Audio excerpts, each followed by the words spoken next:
इस समय भगवान ने जो ज्ञान दिया है वो अद्भुत है। आपको अर्जुन की बातें सही लगेंगी सुनने में, पर सही नहीं है। जिसको अर्जुन विषाद बता रहे हैं, ये विषाद नहीं है, ये मोह है। भगवान कहते हैं तू विषाद नहीं कर रहा, तू मोह कर रहा है। और दूसरी बात, भगवान का सिद्धांत क्या है? अब यही तो चाहिए ना अपने को धर्म की जरूरत। न तो जिन लोगों ने लोकसभा पर आक्रमण किया, कसाब नाम का था आतंकवादी, सालों मुकदमा चला उस पे कि फांसी दी जाए कि नहीं दी जाए। इतने दिन उन आतंकवादियों पे 2-2, 4-4, 5-5 साल मुकदमे चलेंगे कि फांसी दी जाए ना दी जाए। अफजल नाम का आदमी, अफजल गुरु, उसका तो कितना हल्ला मचा। और ऐसे पापी लोग बैठे दिल्ली में कि तेरे अफजल हम शर्मिंदा हैं, तेरे कातिल जिंदा हैं। उसको हीरो बना दिया। अरे भैया, आतंकवादी को हीरो बना दिया। और कितने लोग ऐसा ऐसा हिंदुस्तान में समय आया, आतंकवादी को फांसी की सजा हो गई, 12 बजे सुप्रीम कोर्ट खुलवा दी। गरीब के लिए तो नहीं खुलेगी, आतंकवादियों के लिए 12 बजे सुप्रीम कोर्ट खुल गई, जज भी आ गए। और जितना स्टे लगा सकते हैं, फांसी को जितना आगे कर सकते हैं, ये सब नाटक थे। इन सब नाटकों का उत्तर श्री कृष्ण ने दिया है। भीष्म पितामह परम भक्त हैं। भीष्म पितामह को भगवान सदगति देंगे, भीष्म पितामह की शरशैया पर भगवान जाएंगे, भीष्म पितामह स्तुति गाएंगे, ये सारी बात ठीक। लेकिन भीष्म पितामह भक्त हैं, इससे उनको कोई छूट नहीं देंगे श्री कृष्ण। भक्ति की वो भक्ति का फल मिलेगा। लेकिन श्री कृष्ण का कहना है, अर्जुन की तरफ क्यों खड़े हो गए? जो जो अर्जुन के साथ खड़ा होगा वो सब बैरी हैं, उनको मारूंगा। ये श्री कृष्ण की नीति है। आतंकवादी आतंकवादी है, आतंकवादी को घर में रखने वाला आतंकवादी है, आतंकवादी को पानी पिलाने वाला आतंकवादी है, आतंकवादी का साथ देने वाला आतंकवादी है, आतंकवादी का केस लड़ने वाला आतंकवादी है। यह श्री कृष्ण की नीति। आज की जैसी बात नहीं है। कितने नेता केस लड़ते हैं आतंकवादियों का। राम मंदिर न बने, किन लोगों ने मुकदमा लड़ा था? सब कांग्रेस के नेता थे। सब कांग्रेस के बड़े बड़े पदों पे नेता थे, जिन्होंने एड़ी चोटी का जोर लगा दिया राम मंदिर न बने। क्यों ना कहें बात को, क्यों ना कहें? आतंकवादियों का जितना केस लड़ते हैं, एक ही दल के नेता होते हैं।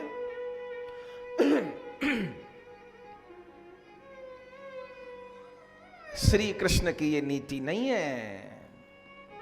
भीष्म पितामह बहुत बड़े भक्त हैं, लेकिन भक्ति का परिणाम उनको दे देंगे। लेकिन दुर्योधन की बगल में जाके खड़े होंगे तो उनको दंड दिए बिना नहीं छोड़ेंगे।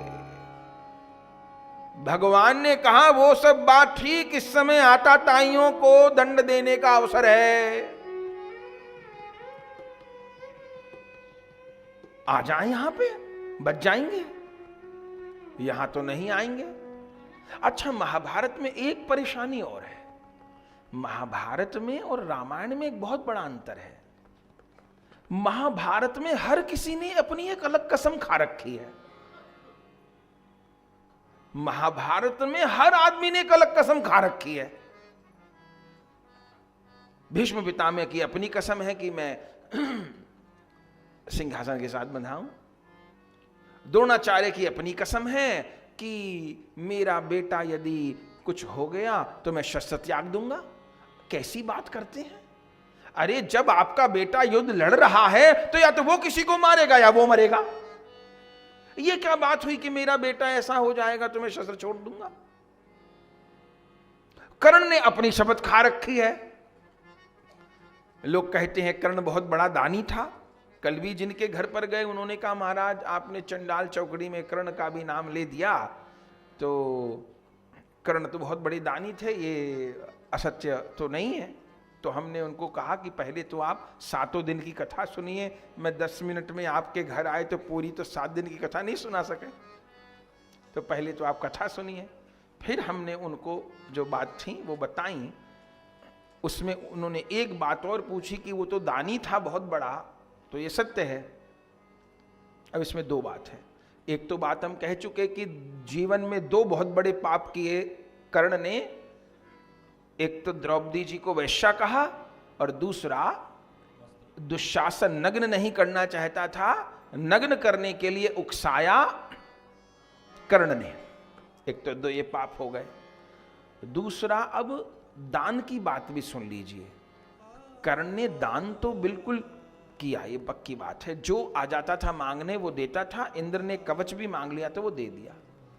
पर महाभारत पढ़िए ना, असली बात तब पता चलेगी। सीक्रेट सारे यहां लिखे हुए हैं। कर्ण क्यों दान करता था? कर्ण एक अनुष्ठान कर रहा था। क्या अनुष्ठान कर रहा था? अर्जुन की हत्या हो, मैं अर्जुन की हत्या करूं। उस तामसिक अनुष्ठान में 3 चीजें थीं, 3 नियम थे उस अनुष्ठान में। पहला, कर्ण किसी से पैर नहीं धुलवाएगा, उसका कोई चरणामृत ना ले ले, वरना उसका अनुष्ठान का तेज उसके पास चला जाएगा। दूसरी बात, कर्ण किसी भी दूसरे की बनी हुई वस्तु न खावे, किसी के भी घर का कुछ ग्रहण न करे, उसके पास तेज चला जाएगा। तीसरी बात थी कि कोई भी कुछ भी मांगने आवे तो उसको मना ना करे। तो वो दानी ऐसे ही नहीं बन गया। एक विधि के तहत उसने ये 3 नियम लिए थे। जिंदगी भर उसने यही प्रयास किया, ये अनुष्ठान पूजा पाठ किए, भगवान प्राप्त हो इसके लिए नहीं, मेरा उद्धार हो इसके लिए नहीं, मैं अर्जुन की हत्या करूं। तो भाई साधन कितना भी ऊंचा कर लीजिए, दान भी कर लीजिए, पुण्य भी कर लीजिए, लेकिन यदि लक्ष्य ही इतना गंदा है, अर्जुन जैसे संत को मारना, अर्जुन ने क्या बिगाड़ दिया था कर्ण का? बताइए, अर्जुन ने क्या बिगाड़ दिया था कर्ण का? जितना बुरा हुआ पांडव, अर्जुन से क्या बैर था? उसने दुर्योधन से मित्रता की कसम खा रखी है। महाभारत की समस्या यह है, हर किसी ने कसम खा रखी है। भीमसेन ने कसम खा रखी है, मैं दुशासन की छाती का लहू पीऊंगा, दुर्योधन की जंघा तोड़ूंगा। अर्जुन भी कसम खा लेते हैं, मैं जयद्रथ को मारूंगा। नकुल सहदेव कसम खा लेते हैं, मैं शकुनी को मारूंगा। आप कहेंगे तो कसम खा ली तो महाराज जी इसमें क्या नुकसान हो गया? देखिए, होता क्या है कि जब राष्ट्र हित की बात आती है तो व्यक्तिगत हित से, व्यक्तिगत मान सम्मान से ऊपर उठा जाता है। पार्टी का हर नेता अपनी प्रेस्टेज को लेके बैठ जाए तो पार्टी तो नहीं चलेगी। फिर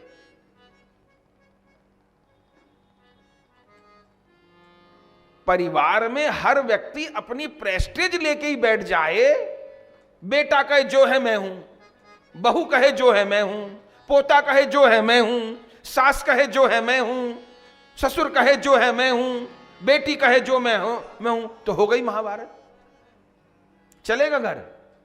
नहीं चलेगा।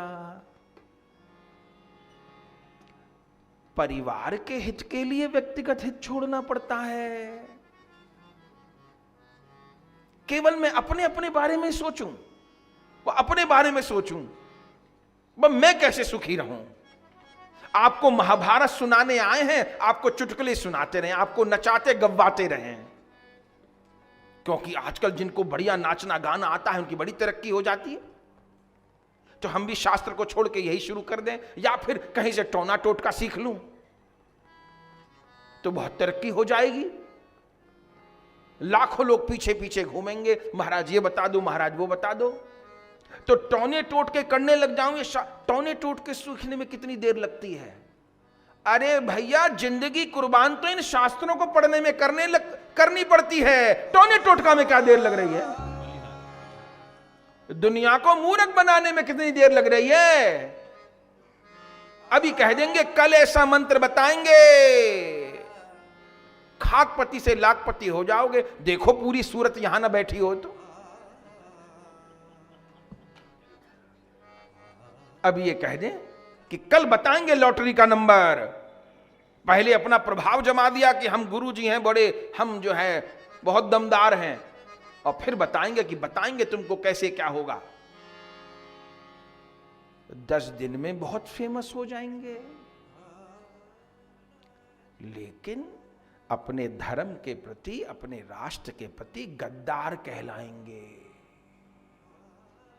टोना टोटका सिखाने करने नहीं बैठे हैं, नाच गाने की प्रतियोगिता कराने नहीं बैठे हैं, शास्त्र को लेके बैठे हैं। आपने महाभारत सुनाने को बुलाया है तो एक एक शब्द महाभारत का बोलेंगे। 1 लाख श्लोक हैं महाभारत में, कैसे 7 दिन में 1 लाख श्लोकों का जूस आपको पिला दें ये सोचेंगे, क्योंकि आप 1 लाख श्लोक पढ़ नहीं पाएंगे। तो कैसे 1 लाख श्लोकों का रस पिला दिया जाए ये सोचेंगे, कि अपनी लाभ हानि सोचता रहूं, कि वो बात करूं जिससे हमको फायदा होए। जब इतना शास्त्र अध्ययन कर सकते हैं तो इस लाइन में नहीं जोर लगा सकते क्या? कितने लोग हमको भी सलाह दे जाते हैं, महाराज वो ऐसा कर रहे हैं आप भी ऐसा ट्राई करो ना, उनका बहुत बड़ा ऐसा होता है, उनका बहुत बड़ा वैसा होता है। होता क्या है, 4 घंटे केवल यही उपाय बताते हैं कि ये करे से ये होएगा, सास ऐसे बस में होएगी, बहू ऐसे बस में होएगी, बेटा ऐसे बस में होएगा। यही करने लग जाएं क्या? अरे किसी को बस में ना करिए, अपने मन को बस में करिए, सारी दुनिया ही बस में हो जाएगी। तो कौन सास बहू को बस में करे से कल्याण होएगा? ये शास्त्र तो संसार चक्र से छूटने के लिए था। भागवत जी, रामायण जी संसार चक्र से छूटने के लिए है कि संसार चक्र में सबकी मैं गर्दन फंसवा दूं, इसके लिए है। आप तो हम पर भरोसा करेंगे तो हम आपका समय खराब कर दें क्या? अपना समय खराब कर दें क्या? केवल इसलिए कि मुझे लाभ होगा। समाज के हित के लिए व्यक्तिगत लाभ को किनारे करना पड़ेगा। महाभारत में एक समस्या है, सबने कसम खा रखी है। अब थोड़ी सी और कड़ी बात कह देते हैं। भीष्म पितामह की प्रतिज्ञा को भी बहुत महिमावान नहीं बताया गया महाभारत में, कि मैं राज से बंधा रहूंगा, मैं सिंहासन से बंधा रहूंगा, इससे लाभ हुआ कि हानि हुई बताइए? इससे तो हानि हो गई ना, कौरवों का बल बढ़ गया। अकेले भीष्म पितामह कौरवों का साथ छोड़ के पांडवों के पास आ जाते तो जो अभी सुना कि 1 अरब 66 करोड़ 20,000 लोग मारे गए, वो न मरते। पर भीष्म जी का कहना है मैं सिंहासन से बंधा हूं। व्यक्तिगत प्रतिज्ञा नहीं, हमने तो भीष्म प्रतिज्ञा से यही सीखा है कि जीवन में कभी कोई प्रतिज्ञा नहीं लेनी। बड़ी कठिन बात। भीष्म प्रतिज्ञा से यह सीखा है कि जीवन में कभी कोई प्रतिज्ञा न लीजिएगा। हां, बस ये प्रयास करिए कि एक एक श्वास राधा माधव के स्मरण में बीते। बाकी मैंने कोई प्रतिज्ञा नहीं ले रखी, कोई प्रतिज्ञा नहीं ले रखी, चक्कर में ना पड़िएगा। बोले वहां गए हम, महाराज जी बैगन छोड़े आए। अभी सेब की बात तो पीछे सुनी थी आपने। अकबर की सभा लगी थी, बीरबल बैठे थे। अकबर ने बैगन की सब्जी खाई। सभा में बैठा बीरबल तो घर जैसे थे। बीरबल से कहा, भाई बीरबल बैगन बड़ा स्वाद होता है, बैगन की सब्जी बड़ी स्वाद लगती है। बीरबल ने कहा, जी बैगन का तो क्या कहना, बैगन से बढ़िया तो कोई सब्जी नहीं। परमात्मा ने किसी के सिर पे मुकुट नहीं लगाया, बैगन के सिर पे मुकुट लगाया। आलू में, टमाटर में, गोभी में किसी के सिर पे मुकुट नहीं है, बैगन के सिर पे मुकुट है। बैगन बहुत बढ़िया चीज है, जहां पर ना उससे बढ़िया चीज नहीं। अकबर ने कहा बहुत बढ़िया। रात को अकबर ने जरूरत से ज्यादा बैगन खा लिए, रात को उसको गैस हो गई, सवेरे उठा तबीयत खराब थी, सभा में आया, बीरबल बैगन से घटिया चीज कोई नहीं। बीरबल ने कहा हजूर बिल्कुल बैगन से घटिया चीज कोई नहीं, तभी तो भगवान ने ऐसा गंदा रंग दिया उसे। अकबर ने कहा तू आदमी है कि घन चक्कर है, रात को कहता था बैगन से बढ़िया कोई चीज नहीं, उसके सिर पे भगवान ने मुकुट लगा दिया, सवेरे कहता है बैगन से बुरी चीज नहीं, इतना गंदा रंग दे दिया। तू भाई किसका भक्त है? कहता है, पहले कहता है भगवान ने बैगन के सिर पे मुकुट लगा दिया, अब कहता है भगवान ने कितनी गंदी सब्जी बना दी, तो किसका भक्त है? बीरबल कहता है हजूर न तो मैं बैगन का भक्त हूं, ना मैं भगवान का भक्त हूं, मैं तो आपका भक्त हूं। आप बैगन को बुरा कहोगे तो मैं बुरा बताने लग जाऊंगा, आप बैगन को अच्छा कहोगे तो मैं अच्छा बताने लग जाऊंगा।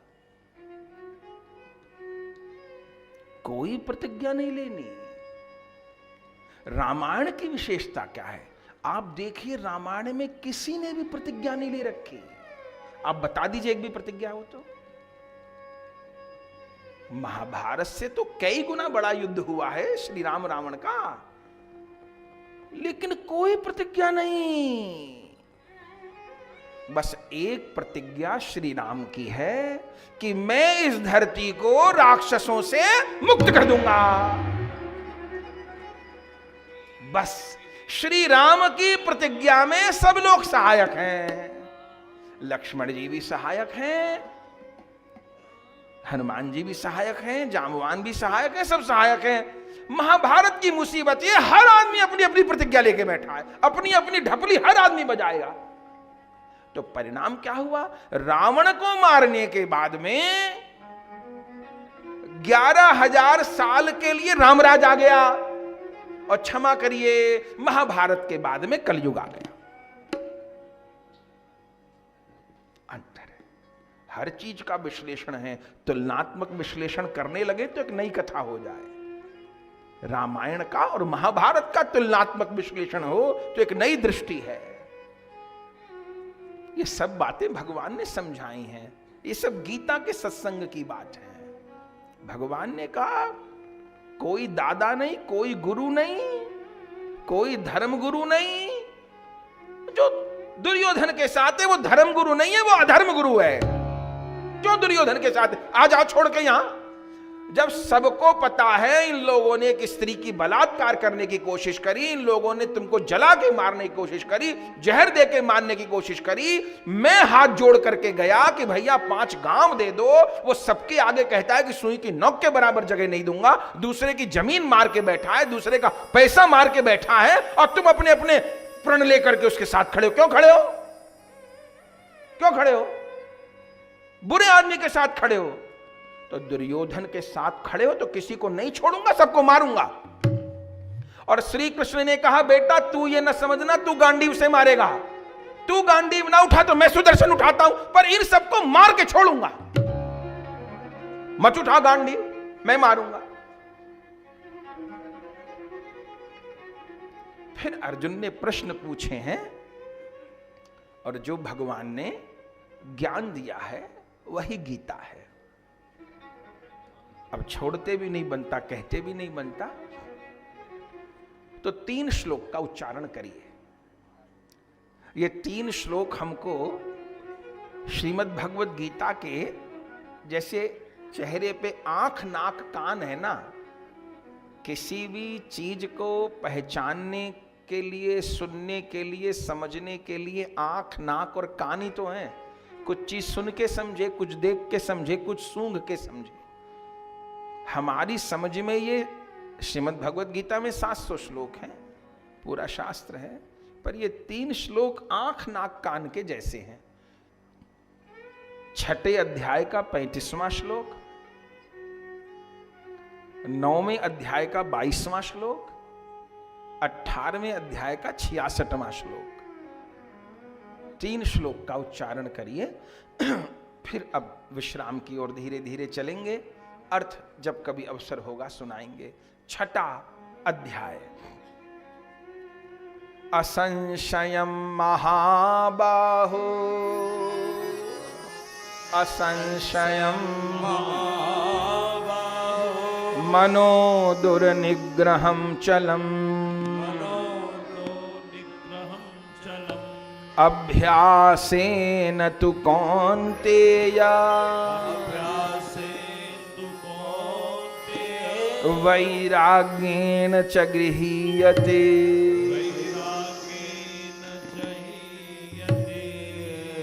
अर्जुन ने पूछा था, चंचलम ही मन कृष्ण प्रमाथि बलभद्रनम तस्याहम निग्रह मन्ये वायुरिव दुष्करम। ये प्रश्न है। श्री कृष्ण उत्तर में क्या कहे? असंशयम महाबाहो। असंशयम, असंशयम माने नो डाउट। असंशयम महाबाहो मनो दुर्निग्रहम चलम। अर्जुन तुमने ठीक कहा, मन बहुत कठिन है, तुम्हारा मन नहीं मान रहा, बार बार मन विचलित हो रहा है, लेकिन अभ्यासेन तु कौन्तेय वैराग्येण च गृह्यते। अभ्यास और वैराग्य के द्वारा धीरे धीरे ये मन वश में हो जाता है। आज प्रारंभ में जिस प्रश्न की चर्चा की है कि नाम जप कैसे निरंतर होए, तो उसमें अभ्यास ही तो बताए। ये भगवान के मुख की अभ्यासेन तु कौन्तेय। 5 साल का बच्चा था, साइकिल सीखने गया, पिता साथ में गए, बच्चे को साइकिल सिखा रहे हैं। बच्चे से कहते हैं बेटा हैंडल पकड़ पैंडल मार। बच्चा हैंडल पकड़े तो पैंडल छूटे, पैंडल देखे तो हैंडल छूटे, बार बार गिरे, घुटना फूटे, सिर फूटे। माँ के पास आए, साइकिल नहीं चलाऊंगा, बहुत बुरी चीज है। माँ कहती है बेटा पहला दिन है, पहले दिन छोड़ो आ जाती है, बेटा जाओ तेरे पिताजी जाएंगे सिखाएंगे। अगले दिन फिर गया, हैंडल देखे तो पैंडल छूटे, पैंडल देखे तो हैंडल छूटे। सीखता रहा, धीरे धीरे चलानी आ गई। अब बीते 1 साल 2 साल, अब वो बच्चा जा रहा है स्कूल। अजी हैंडल पैंडल की कौन कहे, दोनों हाथ ही छोड़ रखे हैं। सड़क पर इतनी भीड़ है और सबसे बचते हुए अपने बगल वाले बच्चे से बात करते हुए स्कूल पहुंच जाता है। कैसे हो गया जी? पहले दिन तो हैंडल पैंडल समझ नहीं आ रहा था, अब दोनों हाथ छोड़ के साइकिल चला रहा है। अभ्यासेन तु कौन्तेय वैराग्येन च गृह्यते।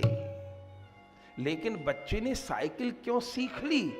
क्योंकि उसमें लगन थी और उसको ये पता था कि साइकिल सीखे बिना गुजारा नहीं है, वाहन चलाए सीखे बिना गुजारा नहीं है। जिस दिन ये समझ में आ गया कि भजन किए बिना गुजारा नहीं है, उस दिन वहां भी ईमानदारी से अभ्यास होने लग जाएगा।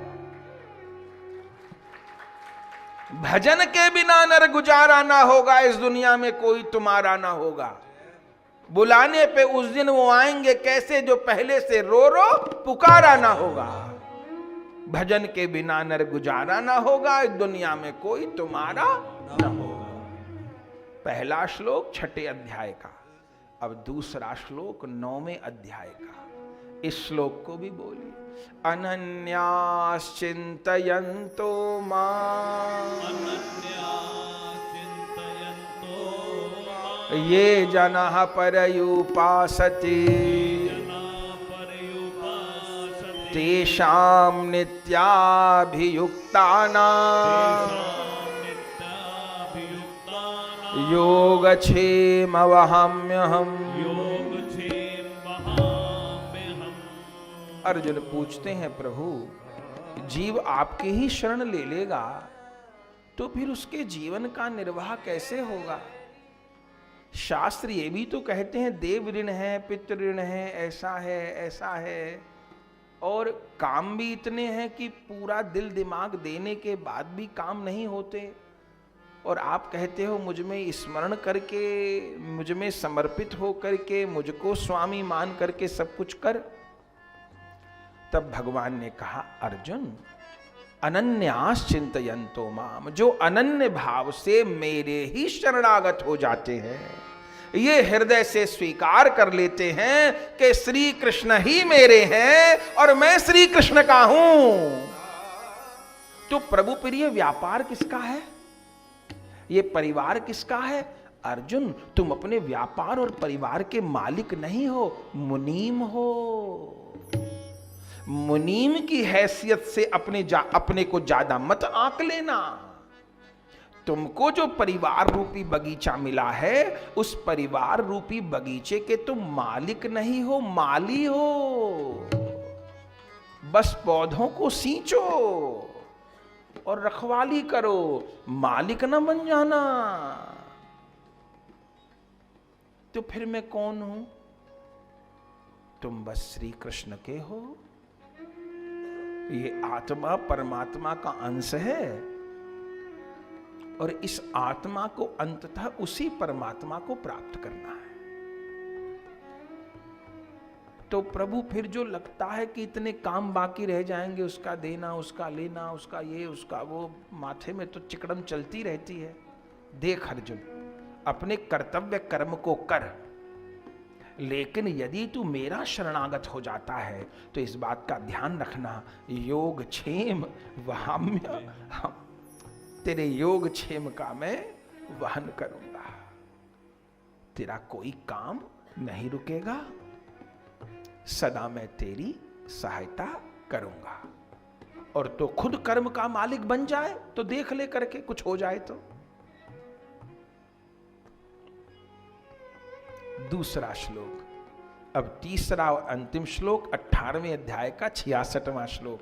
ये भगवान के मुख का अंतिम श्लोक है। सर्वधर्मान परित्यज्य मामेकं शरणं व्रज अहं त्वा सर्व पापेभ्यो मोक्षयिष्यामि मा शुचः। आखिर में पूछते हैं, प्रभु आप ज्ञान योग भी सुना दिया, कर्म योग भी सुना दिया, आप ये भी सुना दिया, वो भी सुना दिया, मेरे खिचड़ी पक गई माथे में, करूं क्या? आप तो सब कुछ सुना दिए, करूं क्या? आखिर में एक बात बोल दो तो सुन ले, सर्वधर्मान परित्यज्य मामेकं शरणं व्रज। एक बात देखिएगा बंधुओं, ये बात किसी के शास्त्र में नहीं लिखी। ये जो टोपी वाले हैं, इनके यहां भी क्या लिखा है? उसका भजन करो, उसका भजन करो, उसका भजन करो। किसका करें? उसका करो, उसका करो। हमारे यहां नहीं लिखा। हमारा ठाकुर तो ताल ठोक के कह रहा है मेरी शरण में आ। हमारे यहां भगवान कह रहे हैं युद्ध के मैदान में, सर्वधर्मान परित्यज्य मामेकं शरणं व्रज, मेरी शरण में आ।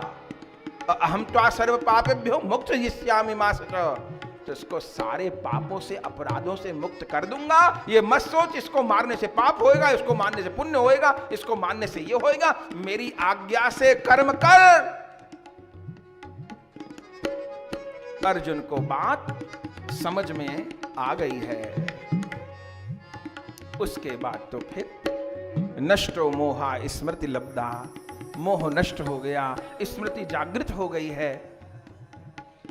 अर्जुन का रथ भगवान पीछे ले आए हैं, युद्ध की तैयारी हो गई। कितनी देर में गीता का ज्ञान दिया? 2 घड़ी में, 45 मिनट में,